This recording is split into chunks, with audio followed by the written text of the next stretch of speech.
Tanam Pavanebhyo Vaishnavebhyo Namo Namaha. Jai Shri Krishna Chaitanya Prabhu Nityananda Shri Advaita Gadadhar Shivasadi Gaura Bhaktavinda. Hare Krishna Krishna Krishna Hare Hare, Hare Rama Rama Rama Hare Hare. Do you know a verse we're on?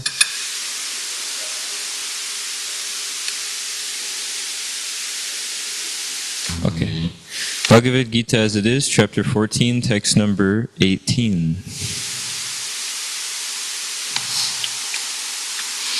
Urdvam gachanti sattvasta, madhye tishtanti rajasaha, jaghanya gunavrittista, adho gachanti tamasaha. Those situated in the mode of goodness gradually go upward to the higher planets. Those in the mode of passion live on the earthly planets, and those in the mode of ignorance go down to the hellish worlds. Nanyam gunebhya kartaram yada drashta nupashyati gunebhyascha param viti madbhavam sodigachati. When you see that there is nothing beyond these modes of nature in all activities, and that the Supreme Lord is transcendental to all these modes, then you can know my spiritual nature. Gunan etan atitya trin dehi deha samudbhavan janma mrityu jara dukher vimukto mritam ashnute. When the embodied being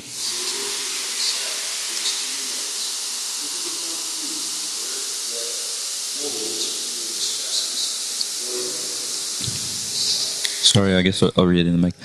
When the embodied being is able to transcend these three modes, he can become free from birth, death, old age, and their distresses, and can enjoy nectar even in this life. Arjuna uvacha kerlangais trin gunan etan matito bhavati prabho kim achara katam chaitams trin gunan ativartate. Arjuna inquired, O my dear Lord, by what symptoms is one known who is transcendental to those modes?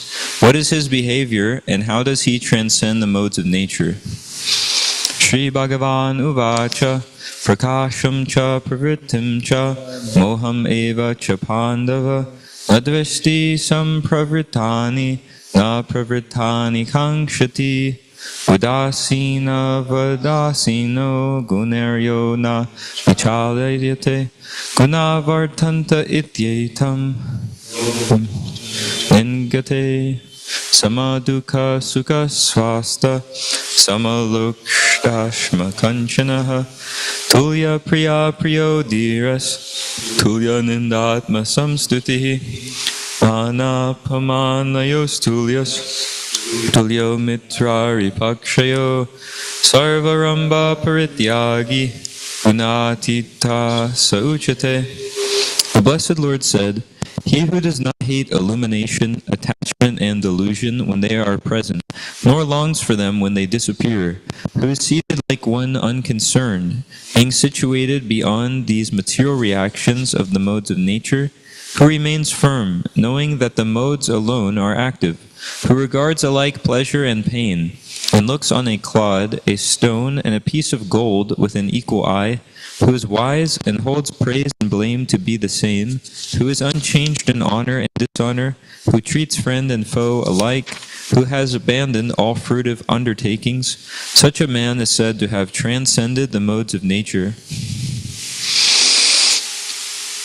Mam chayo vyabhicharena bhakti yogena sevate sagunan samatityaetan brahma bhuyaya kalpate.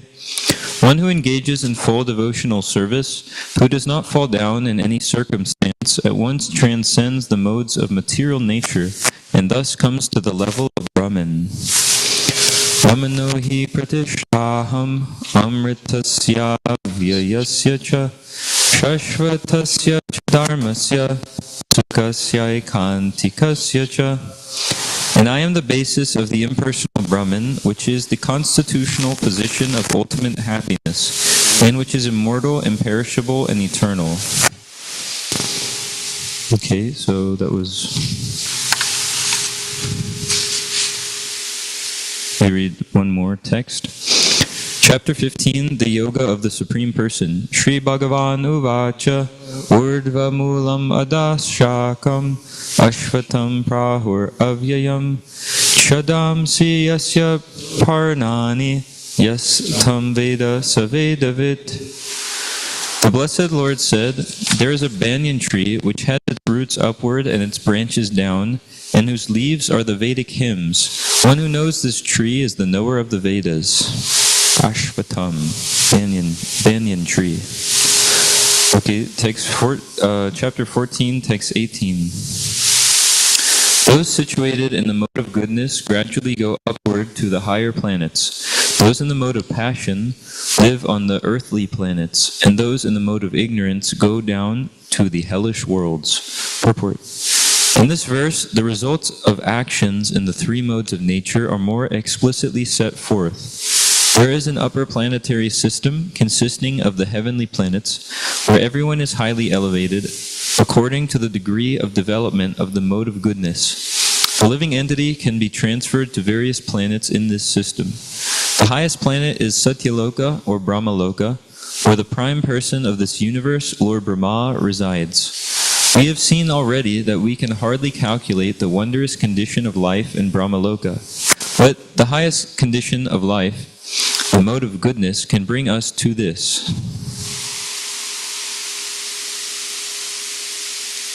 The mode of passion is mixed. It is in the middle between the modes of goodness and ignorance. A person is not always pure, but even if he should be purely in the mode of passion, he will simply remain on this earth as a king or a rich man. But because there are mixtures, one can also go down. People on this earth in the modes of passion or ignorance cannot forcibly approach the higher planets by machine. In the mode of passion, there is also the chance of becoming mad in the next life. The lowest quality, the mode of ignorance, is described here as abominable. The result of developing ignorance is very, very risky.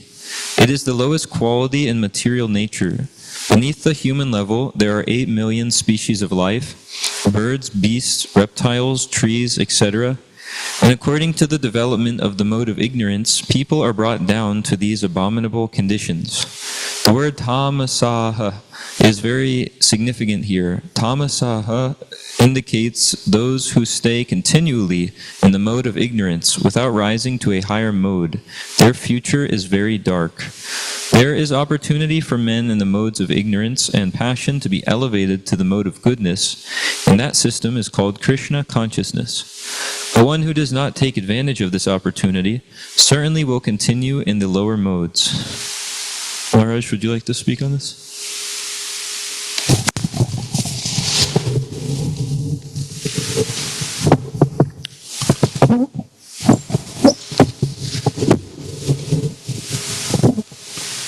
It gives us some idea.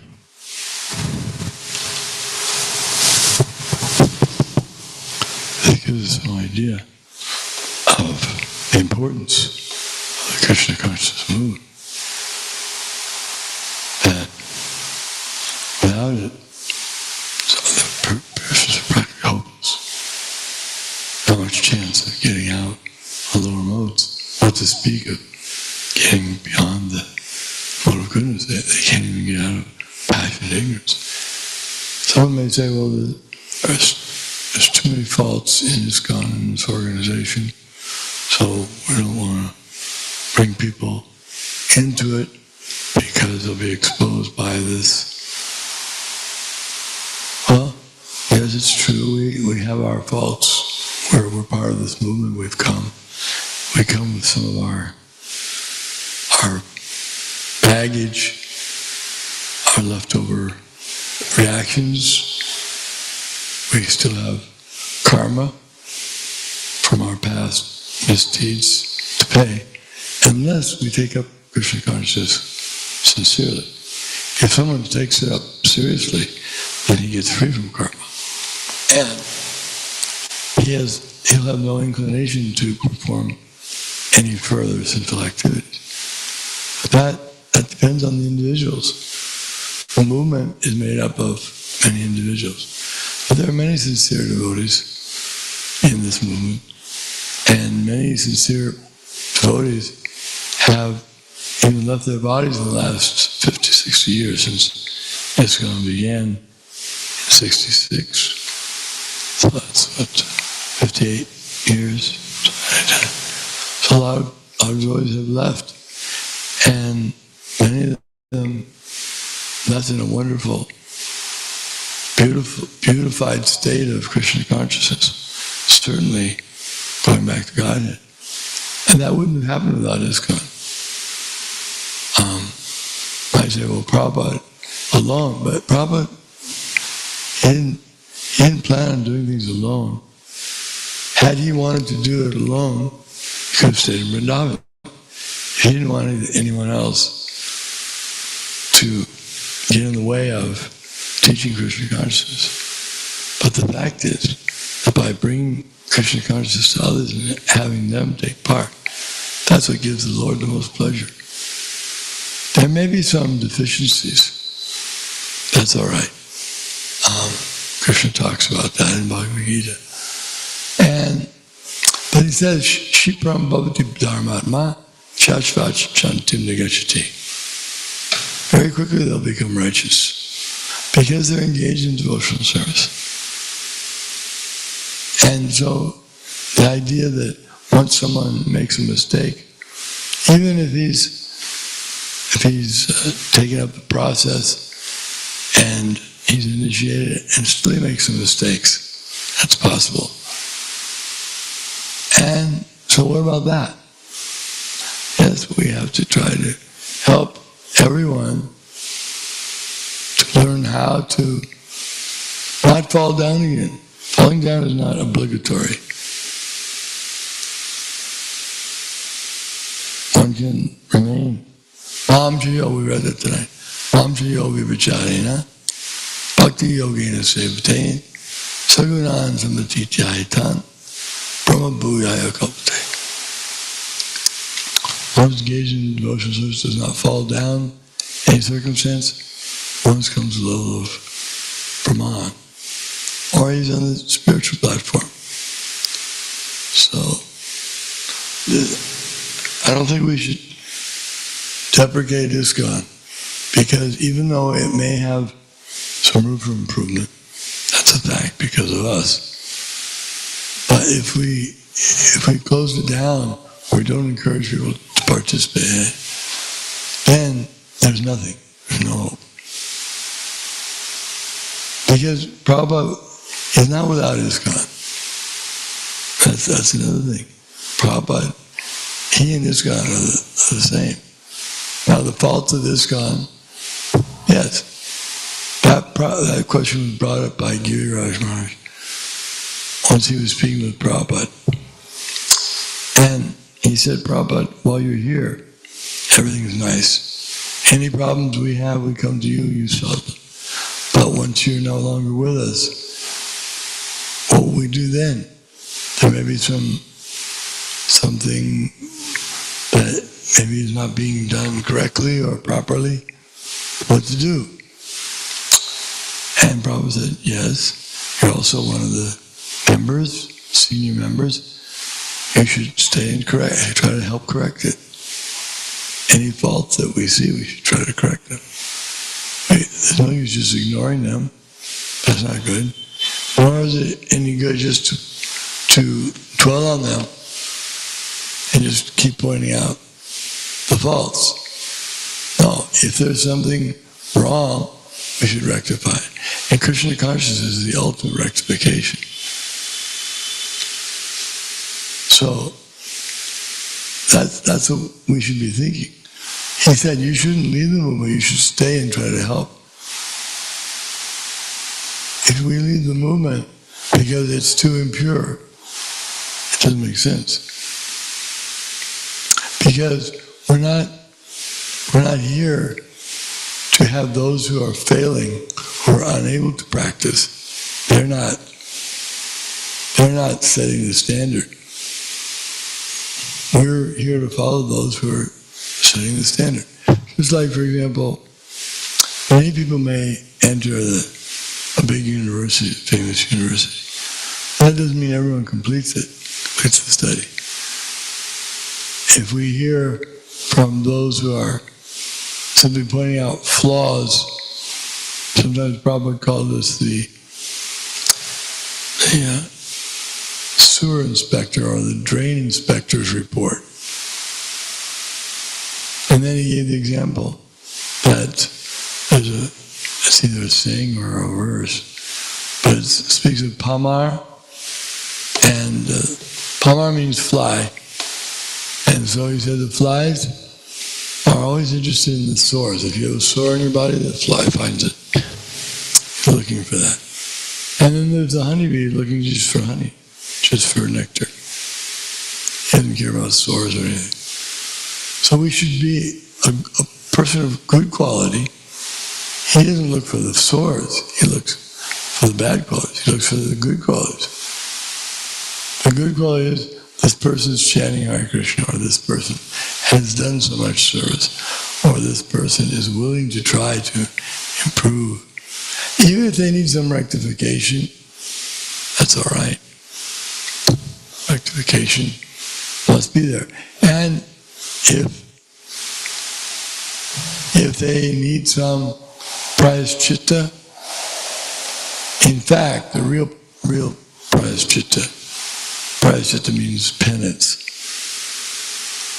When one makes a mistake in something, a crime, he has to perform some prayaschitta. It's like if he does something wrong, civil offense, he has to pay some fine. If he does some criminal offense, he has to put time in a penitentiary or something. So that's all right. If someone does something wrong on these different levels, they may have to pay that fine to society as well. But the real prayaschitta is going on with devotional service. Because without devotional service, without association with those who are practicing devotional service, then there's no hope. Without Sangha, it's sadhu Sangha. And Prabhupada specifically presented the ISKCON sadhu Sangha. And if we find that there's some area or there's some particular aspect that needs to be improved, we can help improve it. We can, if we're very sincere. Like if you're sincere and you really want to see a house become fixed, then if there's no one fixing it or cleaning it, you go and try fixing it or try cleaning it. That's a sign of sincerity. Otherwise, just finding faults is easy, as the flies do that, common fly. So we don't want to be like that. We want to appreciate. I've never met a devotee who's taken full shelter of Srila Prabhupada who didn't appreciate ISKCON. Because it's ISKCON that brings most of us close to Prabhupada and to Lord Chaitanya and Krishna. Now, how about those persons who are out there distributing those books? You got a book or you got a magazine, or they're out chanting. Or even if Prabhupada can't be everywhere at one time, he's somewhere, and then you're ready, or someone's ready to learn about Krishna consciousness, but we don't give it to them. They don't get that opportunity. Their chance may be lost because they're in the material world. They're being tossed by the waves, sometimes smashing, sometimes. So they're not free from the modes of material nature. They're forced to act.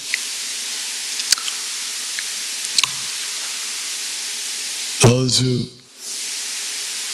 Arjuna asked, what is it that makes someone perform sinful activities as if by force. And Lord Krishna is lust, the all-devouring sinful enemy of this world. So lust can sweep us away at any moment. Krishna says that any sense object that carries away our senses, any one of the senses, can carry away a man's mind, just like a ship on the water or a boat on the water. A strong wind can draw it up. So it takes a lot of work. Prabhupada gave the example. Bhaktisiddhanta said, Srila Bhaktisiddhanta Thakur, gallons of blood to make one devotee. Not easy. It takes a village to raise a child. So it takes a movement. This way, even if, like for example, many people, they leave India to come to America. Why? Come here to get money. Everybody knows it. So, but they come and what do they get? They get Krishna. They didn't come for Krishna. They came for money, but they're in these countries and they're here. And they find out that there's a Hare Krishna ISKCON temple. And they come. And they realize that America, with all of its money and its opportunity and opulence, without Krishna is void.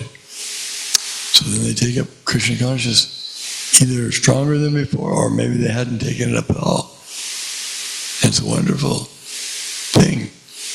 All over the world, it's Krishna consciousness helping so many people. So when people would bring up complaints of ISKCON to Prabhupada, if you're not familiar with what his response was, I think you should make yourself familiar. Look through the database and look up what happens when they start bringing criticisms and the faults. Prabhupada will apologize on behalf of his disciples.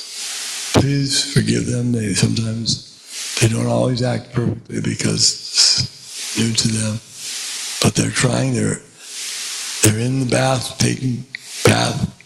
Please tolerate their mistakes. That's one thing. Thank you. Hare Krishna.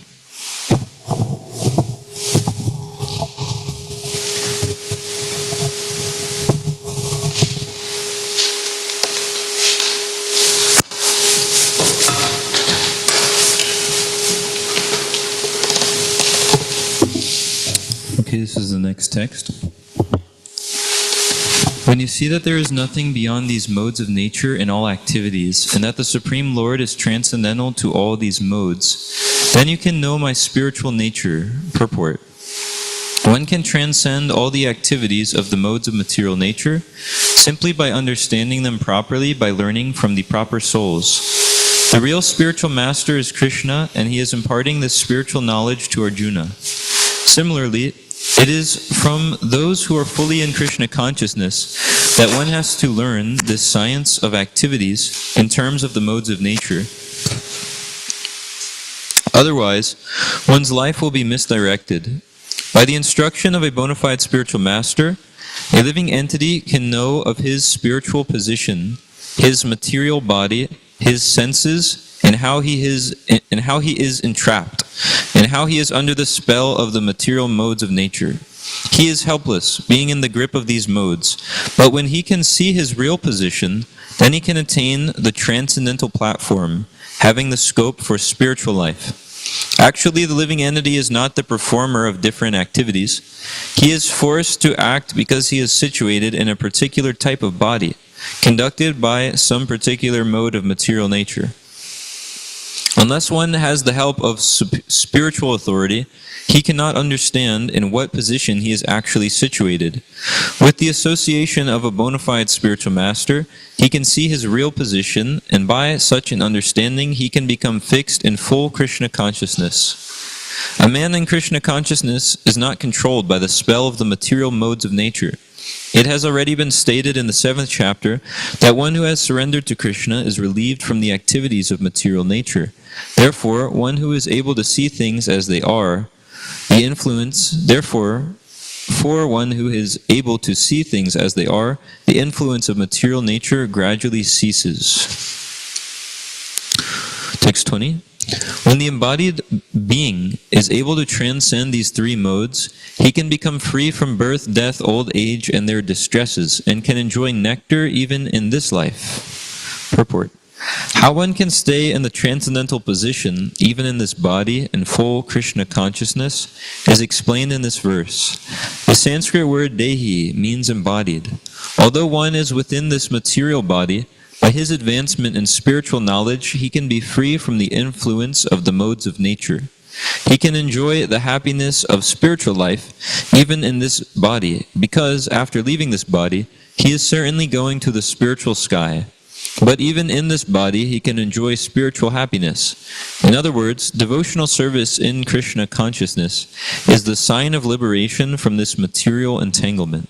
And this will be explained in the 18th chapter.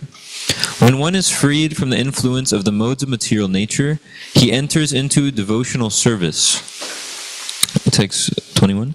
Arjuna inquired, O my dear Lord, by what symptoms is one known who is transcendental to these modes? What is his behavior, and how does he transcend the modes of nature? Purport. In this verse, Arjuna's questions are very appropriate. He wants to know the symptoms of a person who has already transcended the material modes. He first inquires of the symptoms of such a transcendental person. How can one understand that he has already transcended the influence of the modes of material nature? The second question asks how he lives and what his activities are. Are they regulated or non-regulated? Then Arjuna inquires of the means by which he can attain the transcendental nature. That is very important. Unless one knows the direct means by which one can be situated always transcendentally, there is no possibility of showing the symptoms. So all these questions put by Arjuna are very important, and the Lord answers them. If anyone needs me to repeat something because you don't hear it or miss it, let me know, because that happens to me sometimes. The next text. The Blessed Lord said, He who does not hate illumination, attachment, and delusion when they are present, nor longs for them when they disappear, who is seated like one unconcerned, being situated beyond these material reactions of the modes of nature, who remains firm, knowing that the modes alone are active, who regards alike pleasure and pain, and looks on a clod, a stone, and a piece of gold with an equal eye, who is wise and holds praise and blame to be the same, who is unchanged in honor and dishonor, who treats friend and foe alike, who has abandoned all fruit of undertakings. Such a man is said to have transcended the modes of nature. Purport. Sorry.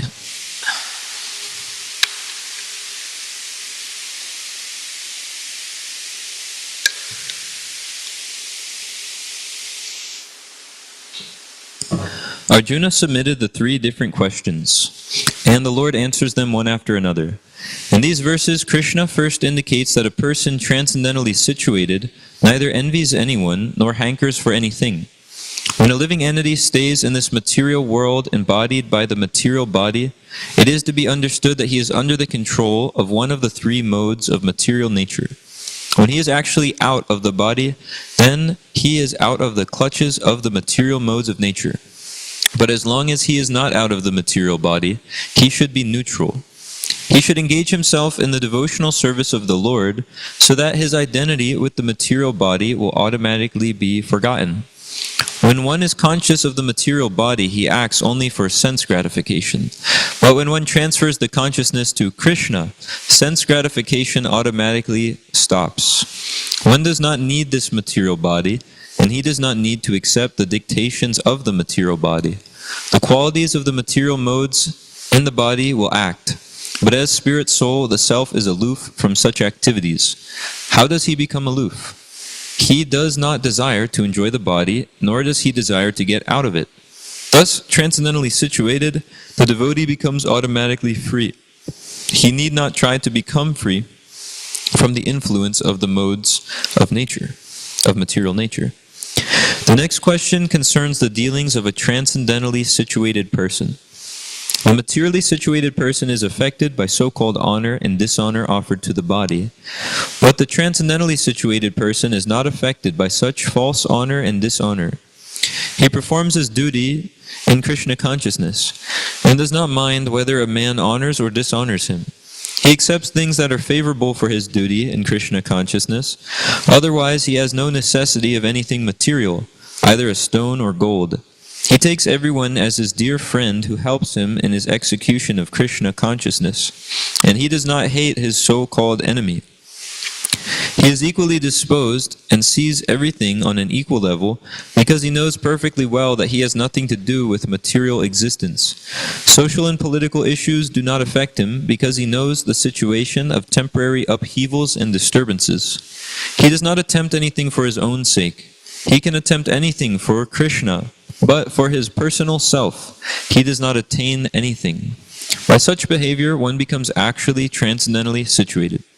Text 26. One who engages in full devotional service, who does not fall down in any circumstance, at once transcends the modes of material nature and thus comes to the level of Brahman. Purport. This verse is a reply to Arjuna's third question. What is the means of attaining the transcendental position? As explained before, the material world is acting under the spell of the modes of material nature. One should not be disturbed by the activities of the modes of nature. Instead of putting his consciousness into such activities, he may transfer his consciousness to Krishna activities. Krishna activities are known as Bhakti Yoga, always acting for Krishna. This includes not only Krishna, but his different plenary expansions, such as Rama and Narayana. He has innumerable expansions. One who is engaged in the service of any of the forms of Krishna or of his plenary expansions is considered to be transcendentally situated. One should also note that all the forms of Krishna are fully transcendental, blissful, full of knowledge, and eternal. Such personalities of Godhead are omnipotent and omniscient, and they possess all transcendental qualities. So if one engages himself in the service of Krishna or his plenary expansions with unfailing determination, although these modes of material nature are very difficult to overcome, he can overcome them easily. This is already explained in the 7th chapter. One who surrenders unto Krishna at once surmounts the influence of the modes of material nature. To be in Krishna consciousness or in devotional service means to acquire the equality of Krishna. The Lord says that his nature is eternal, blissful, and full of knowledge, and the living entities are part and parcel of the Supreme, as gold particles are part of a gold mine. Thus, the living entity's spiritual position is as good as Krishna in quality. The difference of individuality continues, otherwise there is no question of Bhakti Yoga. Bhakti Yoga means that the Lord is there, the devotee is there, and the activity of exchange of love between the Lord and the devotee is there. Therefore, the individuality of two persons is present in the Supreme Personality of Godhead, the individual person. Otherwise, there is no meaning to Bhakti Yoga. If one is not situated in the same transcendental position with the Lord, one cannot serve the Supreme Lord. To be a personal assistant to a king, one must acquire the qualifications. Thus, the qualification is to become Brahman, or freed from all material contamination. It is said in the Vedic literature, Brahmaiva san Brahmapyati. One can attain the Supreme Brahman by becoming Brahman. This means that one must qualitatively become one with Brahman. By attainment of Brahman, one does not lose his eternal Brahman identity as individual soul. Text 27. And I am the basis of the impersonal Brahman, which is the constitutional position of ultimate happiness, and which is immortal, imperishable, and eternal. Purport. The constitution of Brahman is immortality, imperishability, eternity, and happiness. Brahman is the beginning of transcendental realization. Paramatma, the super soul, is the middle, the second stage in transcendental realization, and the Supreme Personality of Godhead is the ultimate realization of the absolute truth.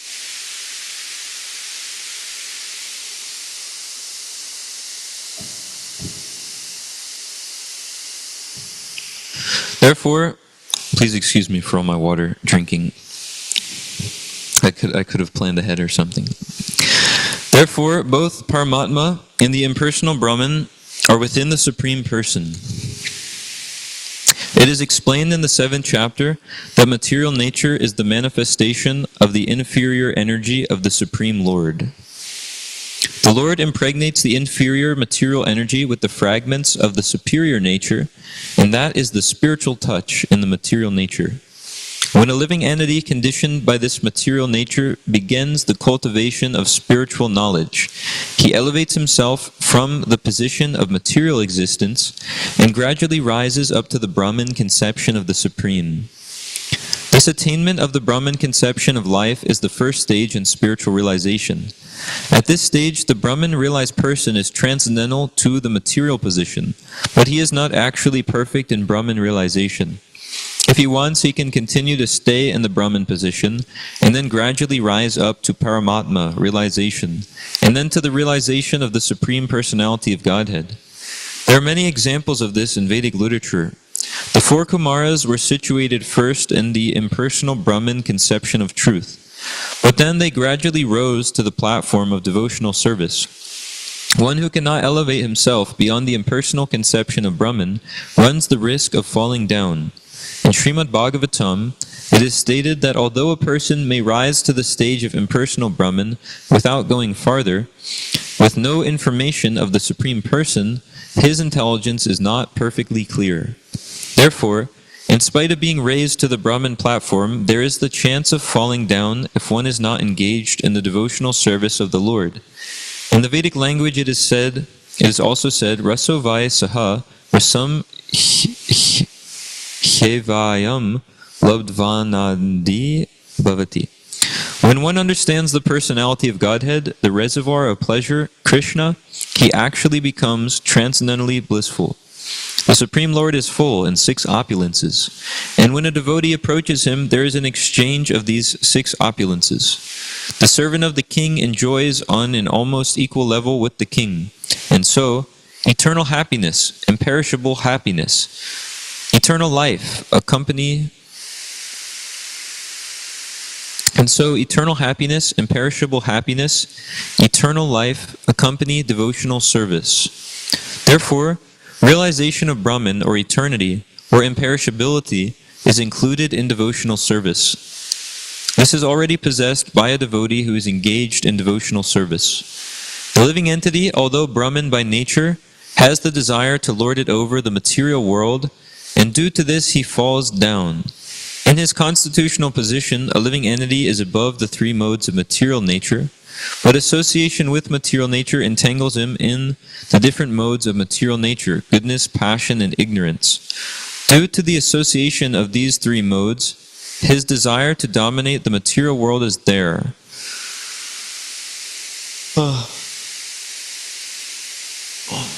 Maybe it's my duty to speak something to it instead of read the whole time. Okay, we got the order from the temple president. We're going to finish the purport. So, let's see. Due to the association of these 3 modes, his desire to dominate the material world is there. By engagement in devotional service and full Krishna consciousness, he is immediately situated in the transcendental position, and his unlawful desire to control material nature is removed. Therefore, the process of devotional service, beginning with hearing, chanting, remembering, the prescribed 9 methods for realizing devotional service, should be practiced in the association of devotees. Gradually, by such association, by the influence of the spiritual master, one's material desire to dominate is removed, and one becomes firmly situated in the Lord's transcendental loving service. This method is prescribed from the 22nd to the last verse of this chapter. Devotional service to the Lord is very simple.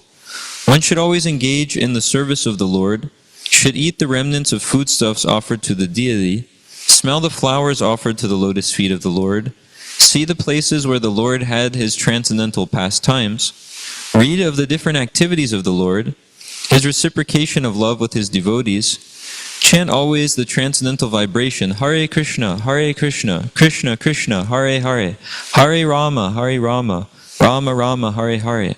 And observe the fasting days, commemorating the appearances and disappearances of the Lord and his devotees. By following such a process, one becomes completely detached from all material activities. One who can thus situate himself in the Brahmajyoti is equal to the Supreme Personality of Godhead in quality. Thus end the Bhaktivedanta purports to the 14th chapter of the Srimad Bhagavad Gita in the matter of the three modes of material nature. Okay. I thought it was my duty to also talk instead of just read, because I had heard how I was hearing that in some places people do say they're reading Prabhupada's books, and then parts of Prabhupada's books come up, and they say, okay, don't speak on that part, just ignore it and continue talking, and continue talk about, speak on all the other stuff, but when you get to that topic or this part, don't talk on that. And I heard how that's in a way, which makes sense, that's like saying that you don't agree with what is there in the book. If Prabhupada says this, then we're not going to touch that and go forward. In a way, it's saying I don't really agree with it. So I was thinking I don't want to do that, because so Maharaj was talking about ISKCON and the glories of ISKCON, and then also things about people criticizing ISKCON and things like that. So I was reading for a long time, but then I thought, oh wait, if I just don't also speak something, then I don't want to fall into that category of, a subject came up that I don't want to talk about or something, so then I just skip over it. So he was talking about ISKCON. There's an amazing painting of, you can see it. Someone mentions it to me because part of it's really far out, but I forget who it was. But there's a painting of a ship, and Srila Prabhupada is on the ship, and he's got his arms out like that, kind of like Lord Chaitanya. And there's all the devotees on the ship, and they're doing Sankirtan. And it's like really amazing, and it's sailing over this treacherous ocean. And in the water, you see Kali Yuga, and there's disturbing things in the water. There's like a woman like whipping a man in some sort of weird illicit sex thing, and then there's the cows being slaughtered, and there's someone doing like heroin, and so Kali Yuga. You can just see, if you look at anything that like talks about the news in Kansas City, you'll see it's there, just in our local area, but all over Kali Yuga. So that's ISKCON, and that's Srila Prabhupada, same thing. And he's the ship that's bringing us across the ocean of Kali Yuga. So that's what he made this movement for. So if you have some problem or something, you shouldn't just jump off the ship and think, okay, I remember when I first came to the temple, I was here for a month for the Bhakta program. And Maharaj, he was giving all the Sunday feast classes at that time, which was like ecstatic. It was really awesome. People would come in, and Maharaj was there giving the class, and it's just like transcendental, just boom, bam, Bhagavad Gita. It's really ecstatic. So they would come in, and Maharaj was giving like a really fired up class. And in one of the classes, Maharaj was talking about this ocean of material existence, how we have to cross over it. And he looked at me, he was asking if like anyone is like a good swimmer or something like this. And I'm like, I'm from the beach, so you learn to swim like as a kid. And he was like, he pointed at me and asked that question. And I was saying, yeah, I could swim pretty well. And he was saying, what's like the most you could swim, And I was saying, maybe a mile. He said, wow, that's actually a lot. He said, but if someone left you in the middle of the ocean, they take you out on a boat and you're in the middle of the ocean and now you got to swim. What good is your mile swimming going to actually do? So we're in this ocean of material existence, that's a fact. And then even more so, we're in Kali Yuga, which is full of all faults, all bad qualities. But this Sankirtan movement started by Lord Chaitanya, and this ISKCON movement, which is eternal and that Srila Prabhupada has brought in the full spring here. This, he said, I've hatched a transcendental plot in the form of this book distribution. So this transcendental plot of the Sankirtan movement that all the Sampradaya Acharyas have hatched and that Srila Prabhupada has sprung upon us is that's how we can get across this ocean of material existence. So that means we have to fully take shelter of Srila Prabhupada, his movement, his representatives, and his instructions